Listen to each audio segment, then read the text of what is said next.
Saudações!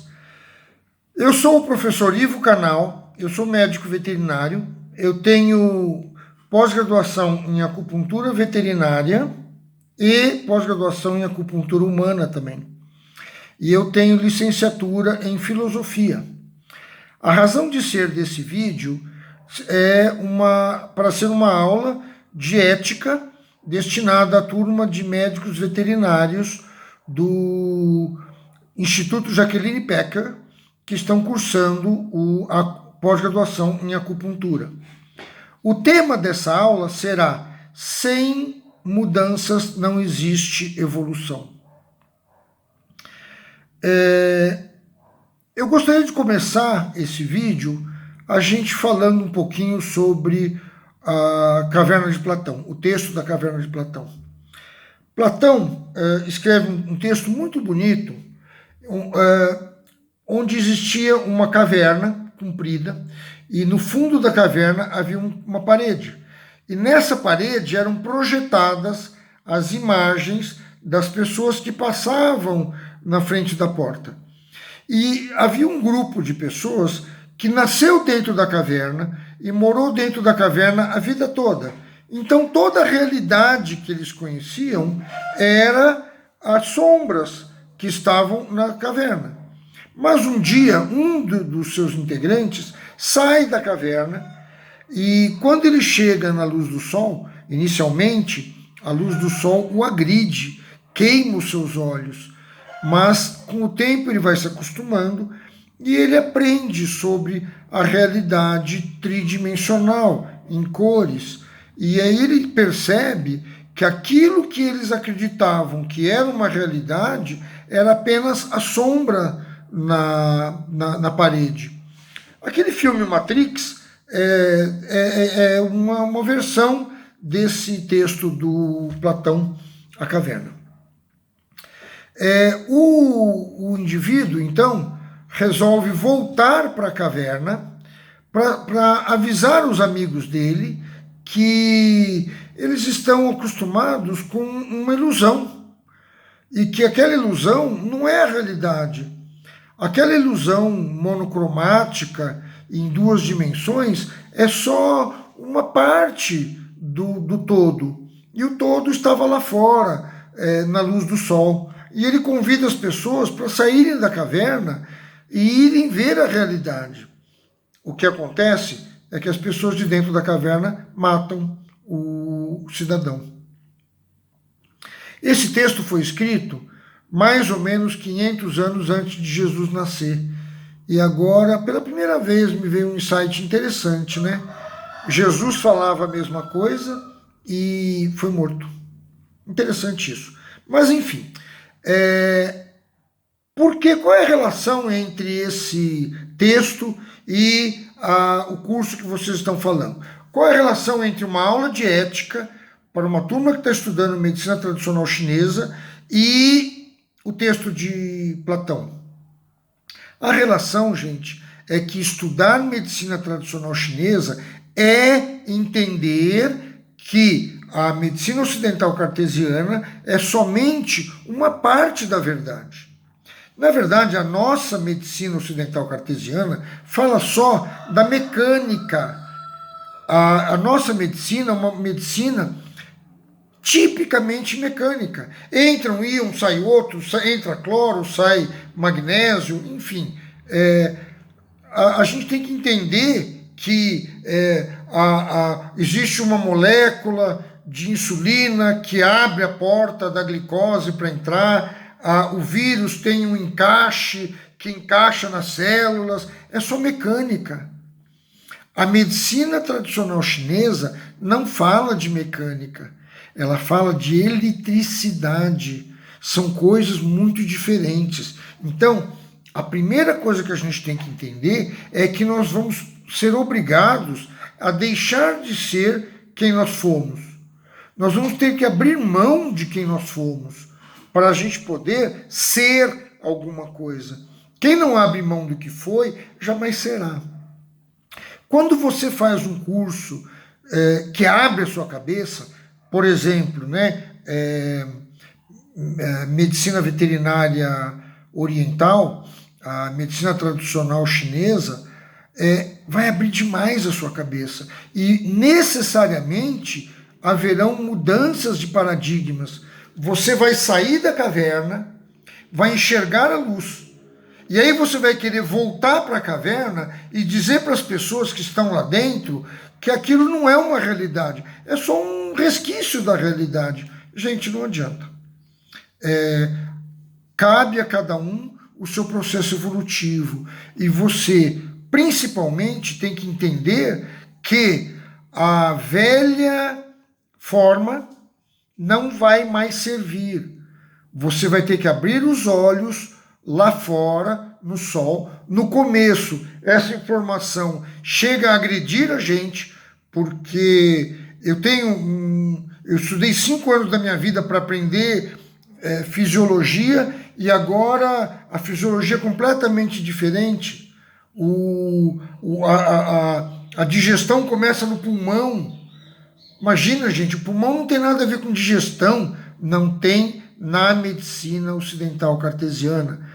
Então, a primeira coisa, você comprar uma estante nova para colocar os seus livros de medicina oriental. Você tem que perceber que você tem que sair da caverna de Platão, enxergar a luz e modificar os seus preceitos básicos. Senão não adianta, gente. Se você não aceitar as mudanças, não haverá evolução no seu processo. Então, sem mudanças não existe evolução. Por isso o tema. Nós precisamos entender a diferença entre moral e ética para eu poder dizer para vocês que a medicina ocidental cartesiana tem uma moral, a medicina tradicional chinesa tem outra moral, mas as duas têm a mesma ética. Tá, professor, e o que significa isso? Então vamos pensar o seguinte. Moral vem da palavra moros. Eu moro na minha casa. Na minha casa, por exemplo, não entra vinho suave. Eu tenho formação em gastrologia também, eu sou gastrônomo com pós-graduação em gastronomia funcional natural. Eu adoro vinho, eu escrevi um livro sobre vinhos e na minha casa não entra vinho porcaria. Eu prefiro beber suco de uva com vodka do que tomar um vinho ruim. Se eu tiver sem dinheiro para comprar vinho, eu não tomo vinho. Mas tomar vinho suave na minha casa não vai. Por quê? Porque é uma regra da minha casa. A minha casa é meu castelo, a minha lei. Na minha casa mando eu. Eu decido. Então, se você quer tomar um vinho na minha casa, você vai tomar um vinho bom. Um vinho fino, seco. Pode até ser um vinho mais gentil um pouco, mas não vai ser um vinho suave. Mas o vinho que mais se vende no Brasil é um vinho de mesa, não é um vinho fino, um vinho de mesa e suave. É um vinho que terminou de fazer o vinho, joga açúcar dentro do vinho e mexe. Aquilo é um suquinho de uva, aquilo não é vinho. Quem é enólogo, quem estuda vinho, não aceita aquilo como vinho. Aquilo é um suquinho, né? Então eu prefiro tomar suco de uva com vodka do que tomar uma porcaria de vinho suave. Mas isso, gente, é uma regra para onde eu moro. É a minha casa. Na minha casa mando eu. Na sua casa, manda você. Claro, na minha casa não pode fumar. Se você fuma na minha casa, não pode fumar. Mas eu fumo, azar seu. É minha casa onde eu moro. Eu moro onde eu moro, na minha casa. Então, na minha casa, minhas regras. Isso, gente, se chama moral. Eu sou palmeirense. Existem outras pessoas que são do Corinthians. Se o Palmeiras vai jogar contra o Corinthians, eu vou torcer para o Palmeiras ganhar e o Corinthians perder. Isso é moral, isso é corretíssimo. Não tem nada de imoral nisso. Mas do Corinthians vai torcer para o Corinthians ganhar e o Palmeiras perder. Isso também é um processo moral, porque na casa dele, a lei é a lei do Corinthians. Então, onde eu moro na minha casa as minhas regras. A moral do palmeirense não é igual à moral do corintiano. A moral do evangélico, por exemplo, o evangélico protestante, não é igual à moral do católico. O católico bebe o vinho e come a hóstia e diz que é o corpo e o sangue de Jesus. O evangélico não tem isso. Então são morais diferentes, né? E qual está certa? Cada moral está certa para aquele que mora na casa. Para você fazer ideia, numa casa de ladrão, se você encontrar uma carteira cheia de dinheiro e devolver para o dono, isso é imoral. Por que é imoral? Porque a regra da casa é você ficar com o dinheiro, que se lasque. Entende? Então, isso é uma questão de moral. Moral vem da palavra moros. Onde eu moro na minha casa, as minhas regras. Outra coisa que não tem nada a ver com moral, na verdade tem, porque é a ciência que estuda a moral. Se chama ética. A palavra ética vem de ethos. Ethos quer dizer costume. Qual é o costume? Né? Por exemplo, eu não estaria sendo ético se eu rezasse para Deus fazer o Corinthians perder e o Palmeiras ganhar. Isso não é ético. Por quê? Porque não é o costume, não é para todo mundo. O costume, a ética, tem que ser para todo mundo igual, não pode ser diferente. Então eu posso torcer para o meu time ganhar. Isso é moral. O processo ético do futebol estará em rezar, em torcer, para ser um jogo honesto, para ser um jogo com espírito esportivo, para ninguém se machucar. Então, são coisas que abrangem os dois times. O que abrange todo mundo é um sistema ético. O que abrange só um grupo é um sistema moral. Né? Na minha casa, a minha regra. Mas, dentro da sociedade, nós temos que ter ética. Porque a todos tem o respeito igual. Jesus era um cara muito ético e pouco moral. Ele, várias vezes, né, a Bíblia cita que ele fazia milagre no sábado, por exemplo, o que deixava os judeus loucos da vida, não podia, né? Ele dizia, né, não importava muito. A questão de quando ele falou, atire a primeira pedra, aquele que nunca pecou.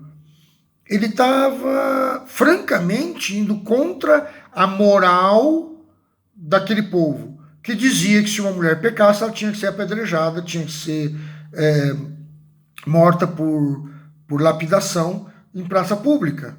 Mas Jesus deixou a moral de lado e perguntou qual daquelas pessoas nunca havia pecado. Jesus foi ético, porque a ética engloba a todos. E qual é a relação da ética com a medicina veterinária? Primeira coisa que a gente tem que entender é que uma das profissões onde mais tem suicídio é a medicina veterinária. Se chama burnout. Burnout é queimar para fora. O esgotamento. Acabou, está esgotado. Não tem mais. Eu tenho 40 anos de profissão, eu passei por alguns momentos muito difíceis da profissão. Não é fácil, gente. Você começa a se dedicar ao seu paciente e você vai se dedicando e você vai se empenhando, e daqui a pouco você está num estado de estresse medonho, você está vazio por dentro, porque é assim, você dá 100 ml de sangue para cada paciente, mas todo dia você está dando 100 ml de sangue e chega numa hora que você está numa anemia profunda. E aí o paciente fala assim, doutor, me dá 100 ml de sangue. E se você fala que não, nossa, você é desumano. Como você está negando 100 ml de sangue? Por quê, gente? Porque isso é um processo moral, moralista, sem ética. Usando Jesus enquanto filósofo, não enquanto religião, porque Jesus foi um filósofo fantástico e eu admiro a filosofia de Jesus, porque é uma filosofia muito simples. Ele falou o seguinte: Amai ao próximo como a ti mesmo. Ama o próximo na mesma medida que você ama a ti mesmo. Se A é igual a B, B tem que ser igual a A. Se eu vou amar o próximo como eu amo a mim mesmo, necessariamente eu tenho que amar a mim mesmo na medida que eu amo o próximo. O que isso quer dizer? Se eu cuidar dos meus pacientes e não cuidar de mim, eu estou respeitando os meus pacientes, mas eu não estou respeitando a mim. Então eu não estou vivendo a filosofia de Jesus, que diz que eu tenho que amar e respeitar o próximo na mesma medida que eu amo e respeito a mim mesmo. Se eu for negligente com o meu paciente, se eu for negligente com o meu cliente, quer seja humano, quer seja um animalzinho, eu também estou descumprindo a filosofia de Jesus, que diz o quê? Que eu deveria cuidar dos meus pacientes como se fosse a mim mesmo. Então, que eu devo cuidar de mim na mesma qualidade de que eu cuido dos meus pacientes, dos meus clientes. Que eu devo cuidar dos meus cachorros da mesma forma que eu cuido dos cachorros dos meus clientes. Ou que eu cuidar do cachorro dos meus clientes da mesma forma que eu cuido dos meus. Mas, gente, tem que pensar que eu sou o meu próximo mais próximo. Quando Jesus fala de amar ao próximo como a ti mesmo, ele fala que você tem que ter um processo ético também para você. Ou seja, o processo de qualidade de vida que você usa para os seus pacientes tem que ser igual ao seu processo de qualidade de vida. Senão, você não está cumprindo essa regra. Então, a grande diferença entre a moral e a ética é que a moral serve para um grupo pequeno. A ética tem que servir para todo mundo, senão não é ético. Quando um paciente seu, quando um cliente seu, no caso da veterinária a gente só tem cliente, né? Quando um cliente seu começar a exigir de você mais do que aquilo que você pode dar, você tem que pensar que ele está dentro do moralismo dele, tentando sugar o máximo que ele pode, mas pode ser que ele não esteja sendo ético. E se você permitir que ele não for ético com você mesmo, o que vai acontecer? Você vai entrar num processo de burnout. Eu lembrei agora de fazer uma observação. Não existem todos e todas. Não existem você mesmo e você mesma. Quando você fala bom dia para todos e bom dia para todas, você está fazendo um pleonasmo vicioso. E isso é um erro de gramática, tá? Então, em português, em latim, o neutro é a forma masculina. Então, quando eu falo todos, as meninas, por favor, se sintam incluídas. Claro que sim, né? Mas voltando. Depois de Jesus, Platão foi 500 anos antes de Jesus, depois houve Jesus. Em 1500 depois de Jesus, mais ou menos na época do descobrimento do Brasil, existiu um filósofo chamado Baruch Spinoza. Spinoza falava Deus sive natura. Deus sive natura, traduzido ao pé da letra, quer dizer Deus ou a natureza. É a mesma coisa. Você falar Deus ou você falar a natureza, Gaia, Mãe Terra, é a mesma coisa. Então Deus se expressa na natureza da mesma forma que a natureza é uma expressão de Deus. Com isso a gente entende uma coisa muito importante e muito simples. Quem semeia arroz, colhe arroz. Não adianta você semear arroz e rezar para colher feijão. A oração, a reza, tem que ser uma reza ética, não pode ser uma reza moral. Eu não posso rezar para Deus destruir o Corinthians para o Palmeiras ganhar. Isso não seria ético. E que Deus é esse que vai me favorecer e prejudicar o meu irmão? E de que forma eu estaria amando ao próximo se eu pedisse isso para Deus? Não posso, não faz sentido nenhum, não é verdade? Quando a gente fala de Deus Civ Natura, a gente tem que entender que se você quer estar num ambiente saudável, alegrante, um ambiente confortável, você tem que semear esse ambiente. Quem semeia discórdia, semeia desqualidade, falta de qualidade, vive num ambiente de discórdia.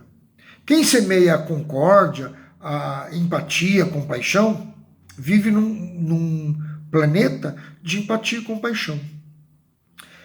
Compaixão, paixão quer dizer sofrimento, compaixão, estar no sofrimento. Compaixão é o meu desejo de tirar você do seu sofrimento. Eu estou no sofrimento e quero tirar você do seu sofrimento.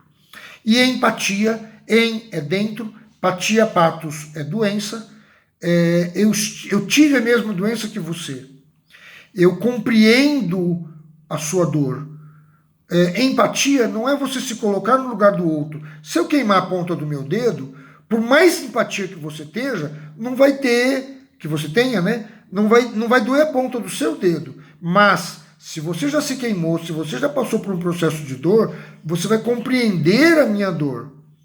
Então, empatia e compaixão são detalhes, são quesitos importantes para a gente construir uma sociedade ética. Quando a gente fala Deus Civ Natura, a gente tem que pensar que para semear arroz, a gente colhe arroz. Então, quem colheu arroz, semeou arroz. E quem semeia arroz, vai colher arroz. O bem se acerca daquele que o semeia. O bem se aproxima, fica pertinho daquele que o semeia. Então, é necessário que a gente semeie o bem. Por quê, gente? Nós estamos trabalhando com eletricidade. A acupuntura é eletricidade. Se você não procurar focar no bem, na construção afetiva, que tipo de energia você vai passar para o seu cliente? Que tipo de energia você vai passar para o seu paciente? O que você estaria, nesse caso, semeando? E o que você vai colher? Não é verdade? Não adianta eu plantar arroz e rezar para colher feijão. Mas se eu tiver um terreno alagado, não adianta eu tentar também produzir feijão, porque o feijão não nasce em terreno alagado. Arroz é bom no terreno alagado. Então, eu vou produzir arroz, eu vou semear arroz, eu vou colher arroz e vou rezar para eu conhecer um produtor de feijão que eu possa dar para esse produtor de feijão uma saca do meu arroz e que ele possa me dar uma saca do feijão dele. E a gente fazendo essa permuta, nós dois teremos arroz e feijão. O que me leva a pensar, isso não é uma coisa minha, é uma coisa de uma antropóloga, Andréa, se não me engano, depois eu vejo direitinho o nome dela, mas essa antropóloga, ela fez uma pergunta muito interessante.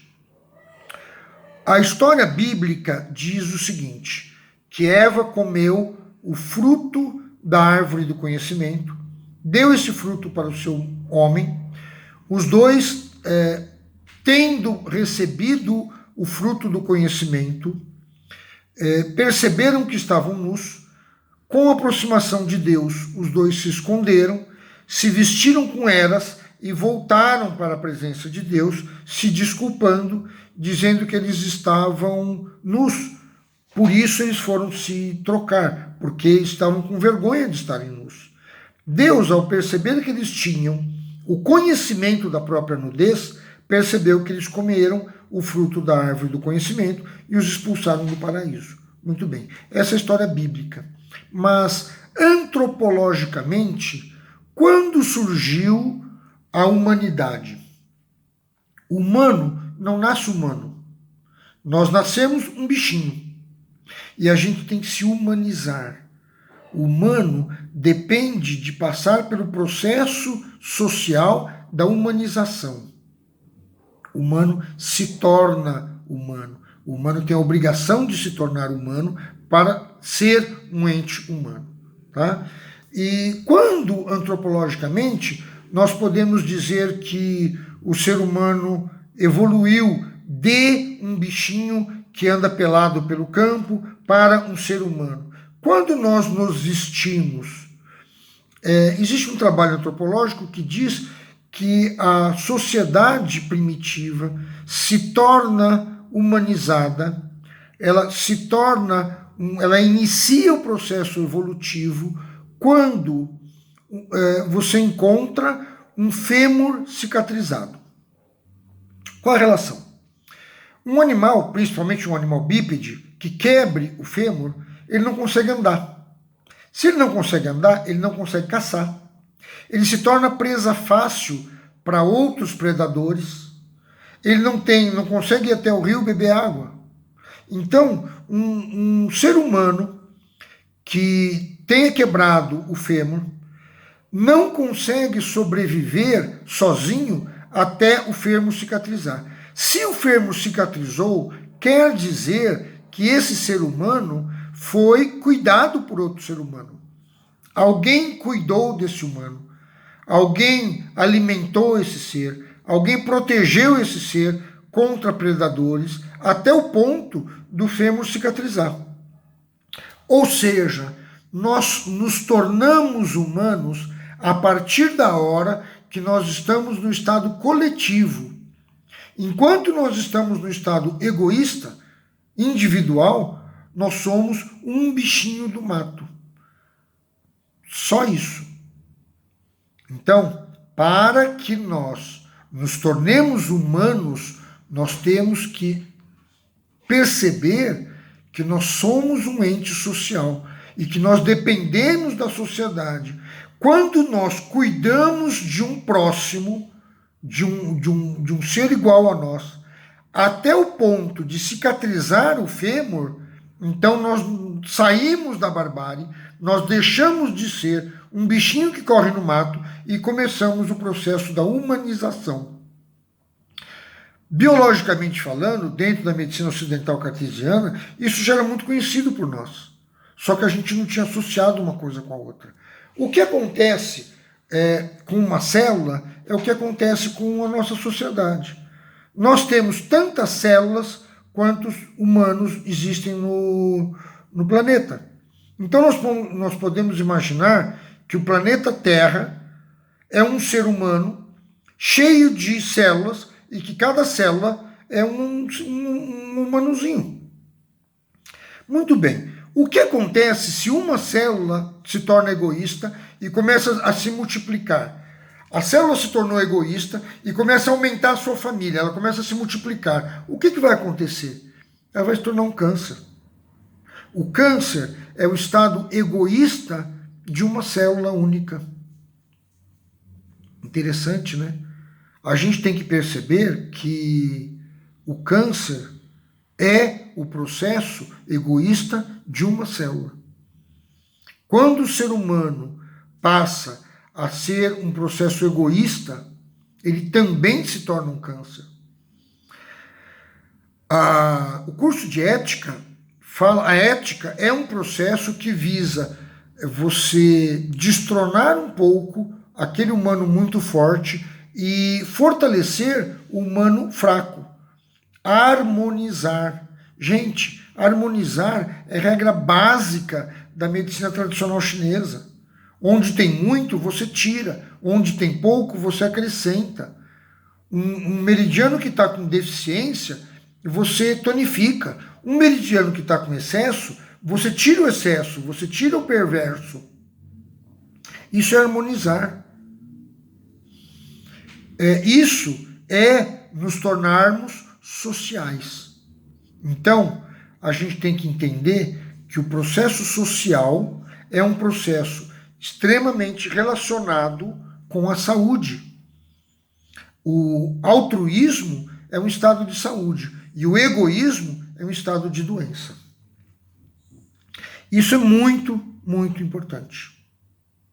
A gente tem que entender que nós estamos em uma sociedade e que essa sociedade faz parte de um corpo como um todo. E se nós nos tornamos seres egoístas, nós estamos nos tornando cânceres dessa sociedade. Se você quer evoluir, se você quer sair da barbárie e se tornar um ente mais iluminado, se você quer sair da ignomínia e passar ao estado de sapiência, você precisa necessariamente abandonar um pouco do egoísmo que todos nós temos. E, principalmente, entendermos que sem mudanças nunca vai haver um processo evolutivo, porque a evolução é a expressão das mudanças. Isso é importante.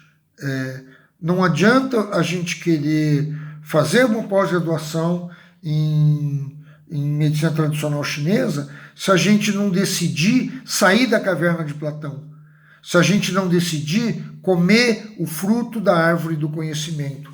Mas Melanie Klein já disse que quem come o fruto da árvore do conhecimento é expulso de um paraíso. Por quê? Porque o paraíso é o lugar da ignomínia. O paraíso é o lugar da ignorância, onde as pessoas acreditam que aquelas imagens projetadas na parede sejam a realidade. Para você se tornar um acupuntor sábio, necessariamente você vai ter que aceitar as mudanças, vai ter que deixar de ser quem você era e passar a ser uma outra pessoa. Você vai ter que aceitar a mudança para que haja evolução, senão não vai ter jeito, não tem como. Basicamente, era isso que eu precisava conversar com vocês. Ainda faltou um trecho aqui. Ainda Baruch Spinoza fala da potência de agir. Potência de agir a gente pode traduzir por tesão de viver.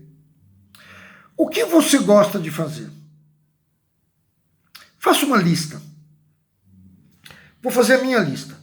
Eu gosto de ministrar aula, eu gosto de culinária, eu sou gastrólogo, eu gosto de beber um bom vinho, né? Eu gosto de fazer sexo, eu gosto de carinho, eu gosto de café, eu gosto de uma boa prosa, uma conversa inteligente é uma coisa que me acrescenta.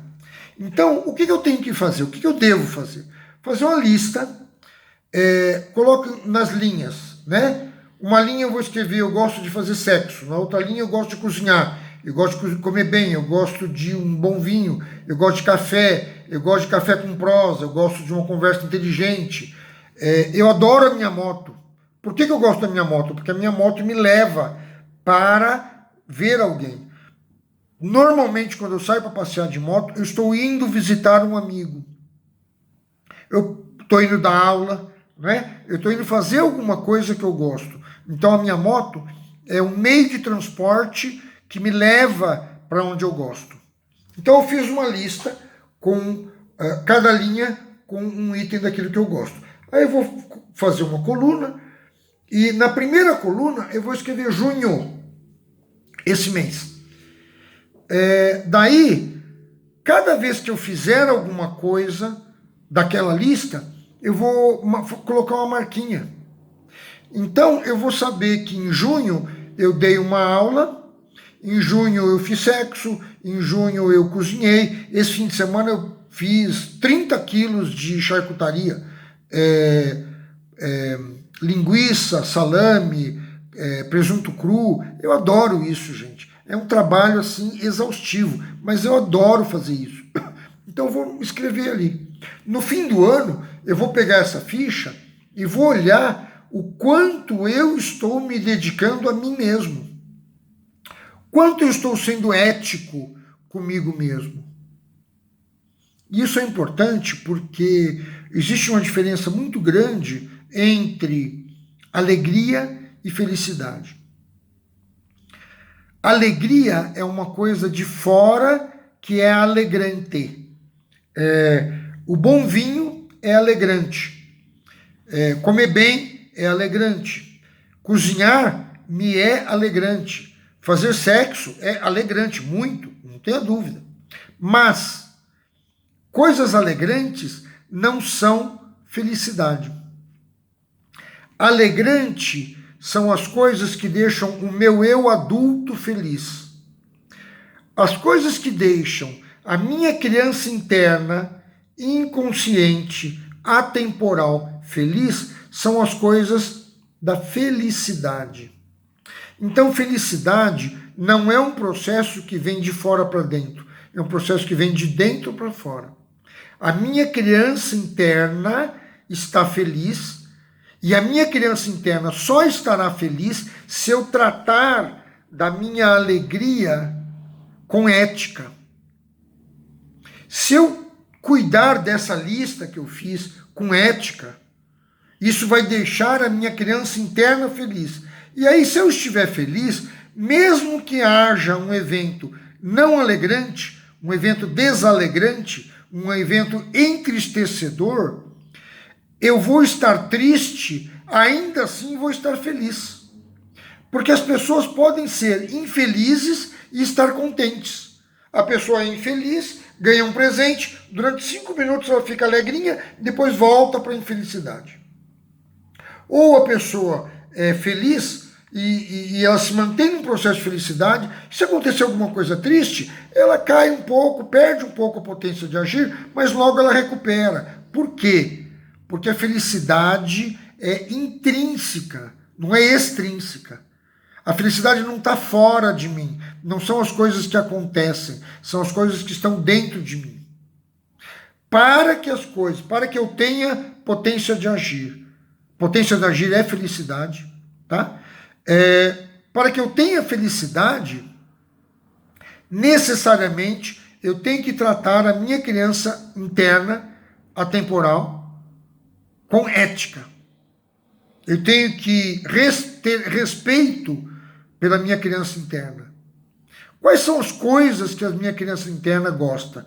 Quais são as coisas que alegram o meu coração, que alegram o meu espírito? Eu tenho que tratar o meu coração e o meu espírito com ética, gente, senão não funciona. O burnout é exatamente quando a criança interna se esgota. Não é o adulto que se esgota. No burnout, a criança interna vai sendo tão desprezada que chega num ponto que a criança interna não quer mais viver e tira a razão de viver do adulto. E aí acontecem tantos suicídios. É muito triste. Eu perdi um colega, um amigo muito querido, por suicídio, deu um tiro na cabeça. Por quê? Porque ele não soube respeitar a criança interna dele com ética. Ele não soube aceitar as mudanças para poder evoluir. Se você se apegar a quem você é, jamais você será outra pessoa. A gente pode pensar nisso também. Eventualmente vai haver um momento em que nós vamos nos encontrar ao vivo para discutir todas essas questões, e aí eu gostaria que vocês anotassem as dúvidas ou questionamentos para a gente poder discutir na aula que nós teremos ao vivo. Para terminar, eu tenho uma notícia para dar para vocês. Eu já falei que eu sou gastrólogo, tenho pós-graduação em gastronomia natural funcional, e eu estou marcando com a Márcia de, assim que passar essa questão do Covid, que as coisas estiverem mais tranquilas, mais sossegadas, assim que houver um momento ético para exercer, eu estou me propondo aí para Uberlândia fazer um jantar para vocês. Vai ser um presente meu para vocês. O Instituto Jacqueline Pequer vai pagar as minhas despesas e eu vou até Uberlândia com a minha moto fazer um jantar para vocês, porque a mim será muito alegrador receber todos vocês dentro do meu coração. O meu nome é Ivo Canal, o meu contato é 15 997731737, tanto para o WhatsApp quanto para o Telegram. Fico à disposição de todos, agradeço profundamente vocês terem me ouvido e fico à disposição para qualquer debate a respeito desse assunto. Muito obrigado, felicidade a todos.